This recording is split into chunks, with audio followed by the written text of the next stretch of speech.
nisome maandiko katika kitabu cha Sifansi na Matendo ya Mitume, sababu sasa tumeingia katika kazi ya mitume.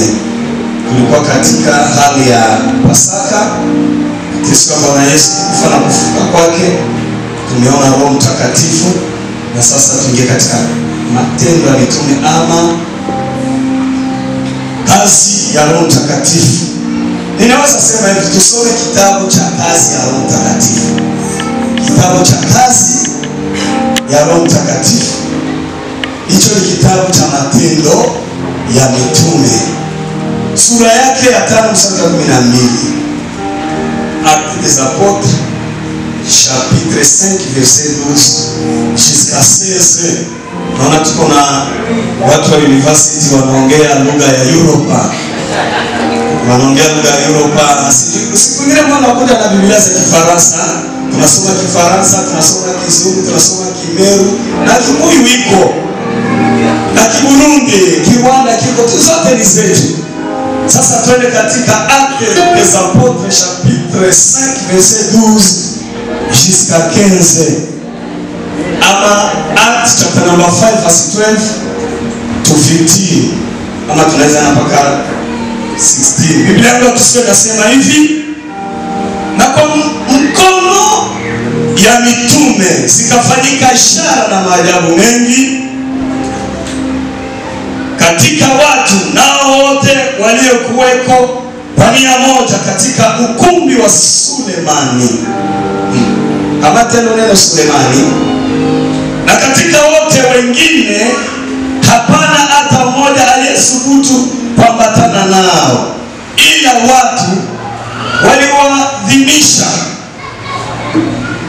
Walioamini wakazidi kuongezeka kwa Bwana, wengi wanaume na wanawake, hata ikawa katika njia kuu, hiyo inaitwa highway, kutoa nje wagonjwa na kuwaweka juu ya majamvi na magodoro, ili Petro akija, ingawa kivuli chake kimwangukie mmoja wao. 16. Nayo makutano ya watu wa miji iliyoko kando kando ya Yerusalemu wakakutanika, wakileta wagonjwa nao walioudhiwa na pepo wachafu, nao wote wakaponywa. Tuseme amen. Hebu twende Agano la Kale. Hapa kuna neno la nguvu. Mungu anisaidie niweze kufika hapo, kwa sababu sitatumia muda mrefu, lakini kwa neema ya Bwana atatusaidia. Sasa ni Waamuzi sura 9 mstari wake wa 8. Hebu nisome mpaka 14. Judges chapter number 9 verse 8 to 11. Ama Juge chapitre 9 verset 8 jusqu'à 11. Nasoma kwa Kiswahili. Waamuzi sura yake ya 9 mstari wake wa 8 mpaka 11. Siku moja miti, msikie hiyo habari. Siku moja miti ilitoka ili kutia mmoja mafuta uwe mfalme juu yao. Hiyo ni miti. Ikambiana mti mzeituni, tawala wewe juu yetu. Lakini huo mzeituni ukaiambia, je, niache mafuta yangu ambayo kwangu mimi watu wanamheshimu Mungu na wanadamu, ili niende nikanyonge juu ya miti? Mstari wa 10. Kisha miti, hiyo miti tena ikawaambia mtini, njoo wewe utawale juu yetu. Lakini huyo mtini ukaiambia, je, niuache utamu wangu na matunda yangu mazuri, niende nikanyonge juu ya miti? 12. Kisha miti hiyo tena haisikii, ikawaambia mzabibu, njoo wewe utawale juu yetu. Wa mzabibu nao ukaiambia, je, niache divai yangu ambayo umufurahisha Mungu na wanadamu, ili niende nikayonge juu ya miti? Sasa 14 ndio ya ajabu. Wale wako na Biblia kusome mstari wa 14. Ndipo hiyo miti yote ikafanya miti. Sema miti. Ikawaambia mti wa nini? Ikawaambia mti wa miba, njoo wewe utawale juu yetu. Sasa 15 na utasoma nyumbani usikie. Tuombe. Tunakushukuru Yesu tupae neema na kibali. Tena tunakushukuru kwa wema wako na fadhili. Tunakushukuru kwa ajili ya baraka za siku ya leo. Tena tunakushukuru kutupa siku 15 mwezi wa 6. Tunaposema neno lako, wewe zungumza nasi. Na utupe roho ya kutulia na fungue mioyo yetu iweze kuelekeza kwako. Katika jina la Yesu tuseme amen. Unatangazo hapa linasema leaders tutabaki kidogo. Kwa hiyo leaders tutabaki kwanza, ndio meeting zingine zitafuata baadaye. Kwa majina naitwa Ezekiel, mimi ni mtoto wa kanisa la Children of God International Ministry, na tumekuwa hapa pamoja na Mungu toka mwezi wa 4. Tuko tunaona namna gani Yesu alikufa kwa ajili yetu, na kwa sababu Mungu aliweza kumtoa Kristo awe dhabihu na sadaka kwa ajili yetu. Leo tunasema neno ambalo nasema hivi, kutumika na Roho Mtakatifu. Hilo ndilo neno tuko nalo. Ijapokuwa tuko katika kipindi cha Roho Mtakatifu, sababu mwezi wa 6 ni mwezi wa kujazwa na Roho, ni mwezi wa maombi, ni mwezi wa kupokea, ni mwezi wa vipawa, ni mwezi wa zawadi, ni mwezi wa karama, ni mwezi wa kumsikiliza Bwana. Pamoja na hiyo, ni mzuri kutumika na Roho wa Bwana. Roho wa Bwana ni wa maana sana, sana sana katika hizi siku za mwisho. Hizi ni siku za hatari wapendwa. Pamoja na hizo siku za hatari, nilisema hivi, Paulo alipoandika katika Timotheo alisema hizo zitakuwa siku za kutishi. Lakini pamoja na hayo, Roho wa Bwana atakuwa ananena wasiwasi, hata ficha kitu, ataweka vitu hadharani. Wazinifu atawatoa nje, ataonesha wema na uzuri kati ya wanaomtumikia na wasiomtumikia. Siku za mwisho Mungu atatumia Roho Mtakatifu kutimiza ahadi alizoahidia wanawake miaka iliyopita. Siku za mwisho ni siku zenye Bwana atafunga watu pamoja, atawaweka pamoja, aweke moto katikati yao ili waweze kulipuka, wafike Kiseria, waende Isinya, waende Meru, waende Nakuru. Hayo yatafanyika siku za mwisho.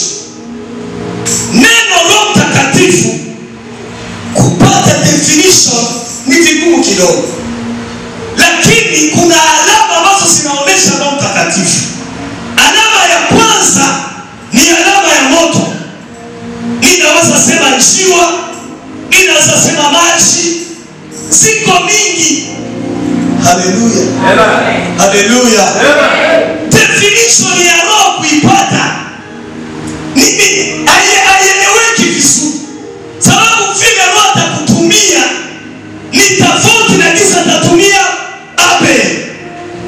Kuna mwingine akijazwa na Roho anatoka na makamasi tu, kamasi na shuka. Kuna mwingine atalia, kuna mwingine atapiga sauti. Hii inatuonesha mtu mwenye iko kwa Roho anaweza kuwa judge ya mwenye amejazwa na Roho. Sababu gani? Habari za msalaba kwa wasioamini wanaona ni upuuzi tu. Kwa nini huyu mama wa kiimba anatetemeka tu? Kwa nini huyu mama wa tukiomba analia tu? Ni kwa sababu definition ya kumudhibiti Roho haieleweki. Haieleweki. Haieleweki.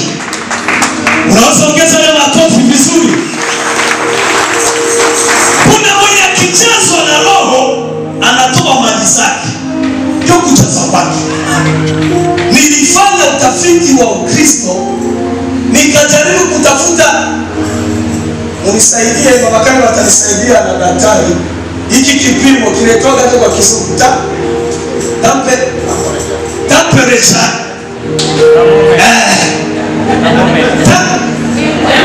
Temperature, okay. Wow, good. Temperature. Temperature. Okay. Nilijaribu kufanya temperature ya kiroho. Sijui ile ya madaktari na kuoga na 100. Afikani huko. 100 naenda. So temperature ya kiroho haipimiki. Haipimiki. Kuna mmoja atatuangalia hapa, yuko anaangalia. Kule kutuangalia na yuko anajazwa. Sababu Biblia inasema wengine Petro aliwakasia hakunena kwa lugha. Mtu asikudanganye eti na kuiga eti ndio kunena kwa lugha ndio kujaza. Kuna mmoja anaangalia tu na anaingia ndani ya roho. Na anaingia kabisa. Unaweza sema amena. Unaweza sema amena. Na kuna mwingine anapiga mikono tu. Anapiga mikono na anaingia kiroho. Mwingine atalala chini. Analala chini. Nakumbuka siku moja nilifuata ushuhuda wa mchungaji anaitwa Moses Kulola. Nyakati za Moses Kulola ndio nyakati za Moses Kulola. Alikuwa anaongea hivi: sikiliza ewe pepo mchafu, ninakuamuru toka. Akisema hivyo, kuna siku anaongeaga hivyo. Pande ile ya pili kulikuwa mosque. Shehe alitupa microphone. Achana na roho bwana. Achana na roho bwana. Achana, hakuna kitu kitazuia roho. Hakuna kitu kitazuia roho. Hayo mambo yanafanyika Kigali. Wao wanajua Kigali kwa uwanja wa Nyamirambo pale. Alikuwa ameweka mkutano pale Nyamirambo. Pande ya pili ya Nyamirambo kuna mosque kubwa ya Gaddafi. Aliongea ewe pepo. Sasa Waislamu walifanya makosa sababu walienda sali Friday, siku ya climax ya mkutano wao. Walifanya makosa. Walifanya makosa. Sababu Friday ndio climax. Nao wanaenda kusanyika. Wamefunga vitambaa na ile inaitwa dera. Wameficha mapepo na majini. Kumbe kuna dawa ya mapepo mahali. Alisimama akasema, ninakuamuru pepo chafu. Huko ndani ya mosque wa mama alitafutana. Kutafutana. Mungu. Dunia yetu imeisha sababu wahubiri ni mbegu vile pasa mita. Wanahubiri mbegu. Hizo nyakati hakuna mtu alikuwa anacheza na wokovu. Nilihudhuria mkutano wa Moses Kulola Bujumbura. Kwa yeye nilikuwa naimba pale, ikiimba kwenye huko na tetemeka na roho wa Bwana. Na wako mbali, nakumbuka ilikuwa kwa uwanja wa Prince Jashari pale Bujumbura. Nilikuwa mbali, nilikuwa mdogo ile wakati nakumbuka. Nikaenda nikakaa mbali kwa namwangalia. Hapo kwa mtu wa mchezo Moses Kulola. Sasa hii wahubiri bwana, lazima chai na mkate asubuhi ndio tukuje tuhubiri. Wenzetu walikuwa hawezi angalia, anakuangalia hivi unatoroka kama uko na sana. Unatoroka nenda tu. Kongo kukatokaga mtumishi mmoja anaenda kumuona Dar es Salaam. Nafikiri alikuwa Moshi ama Arusha. Alipoenda Mungu akamwambia kuna mtumishi wa Mungu ametoka Kongo amekuja kukuona Moses. Omba. Moses kalia kwa maombi. Mtumishi kesho yake akafika. Bibi yake akampokea. Sasa mtumishi akakuja akaingia sitting room.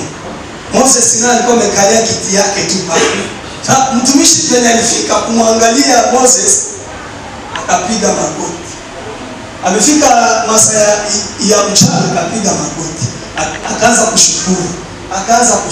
Mchana saa 7 sana ameganda kwa magoti.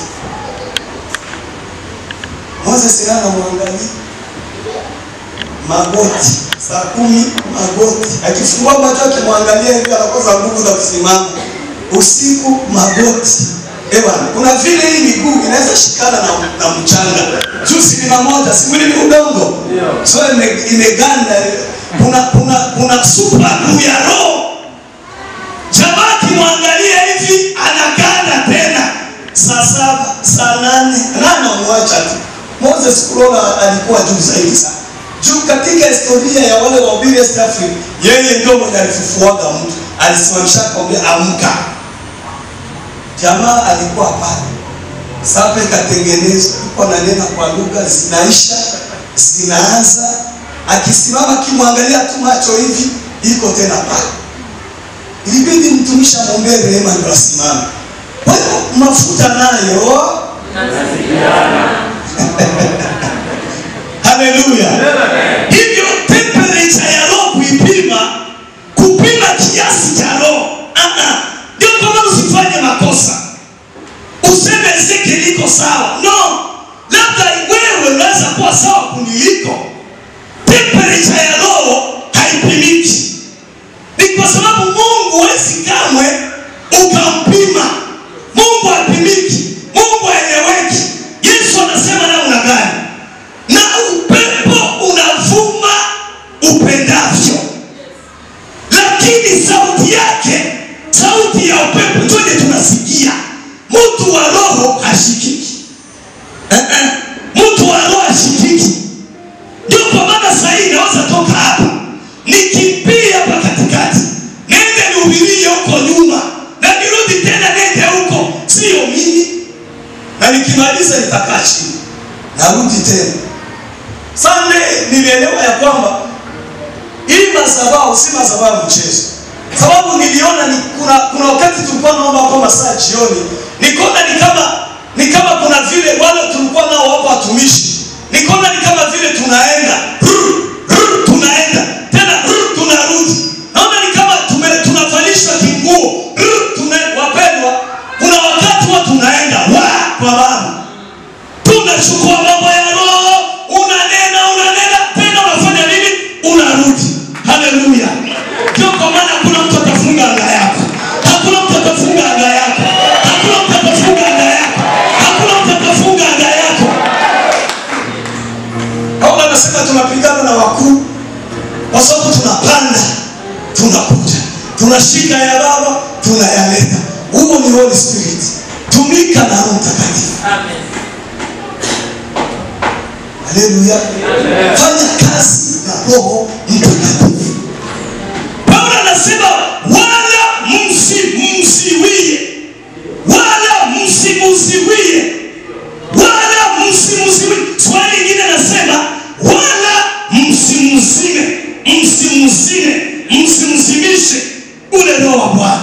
Manake anawaka. Na kuna wakati nyingine ukiangalia maore kwa uso, unaona kwa uso wa maore kuna shine, kuna fire inatoka pale.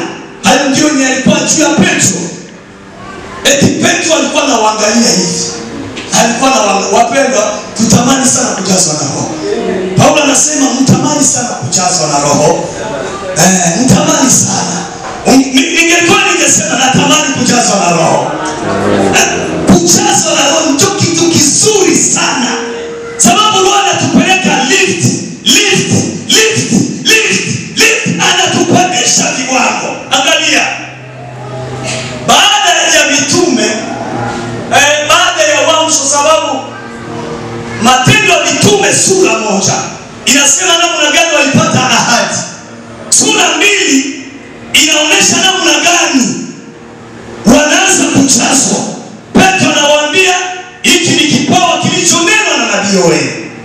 3 iko nasema namna gani kuanza onekana shida kidogo.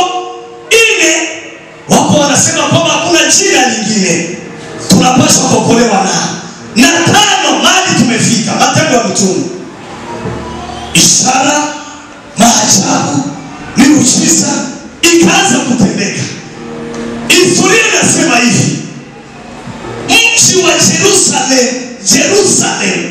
Nyakati zile za kina Petro ilikuwa na watu ambao wanafika 5,000. Ile mji ya Jerusalem watu 5,000 hiyo wakati. Mali tumesoma kuongezeka kwa mitume kuliendelea. Wayahudi na wazee wa dini wakaona biashara zetu zitaishi, sababu watu tena waende kwa sinagogi, watu hawaingii tena hekalu. Unanisikia vizuri? Maana biashara yetu kwa sinagogi itapunguka. Tuwatishie na tufanye mbinu tuingize katikati yao division. Anania na Safira walipokuja walikuja tu ya kuwagawa. Sio vile tuko tunatangaza habari za utoaji wa huko. Mtu akuje tu na chuki akwambie unatolea nini? Kwa nini utoe? Kwanza hizo pesa zake unaona? Ni kusema kutugawa. Anania Roho Mtakatifu alimuingia ili kanisa liweze kukatika. Lakini nashukuru Petro. Sababu Petro anaona mbali akasema hii mbegu imeoza.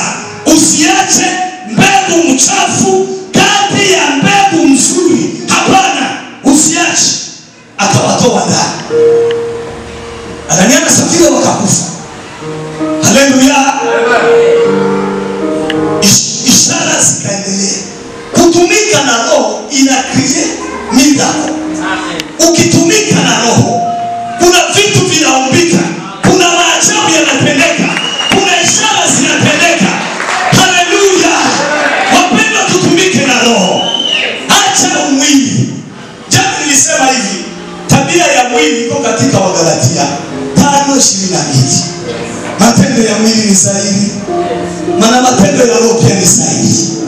Ufisadi, uasherati, ibada ya sanamu, chuki, ulevi, pombe, mahangaiko, matusi. Hii ibada mbaya ya sanamu ya dunia. Na matendo ya Roho: utu wema, upole, uvumilivu, kiasi, kutoa, kuikuja kwa ibada, kuongea vizuri, maombi. Haya ni matukio mazuri ya Roho.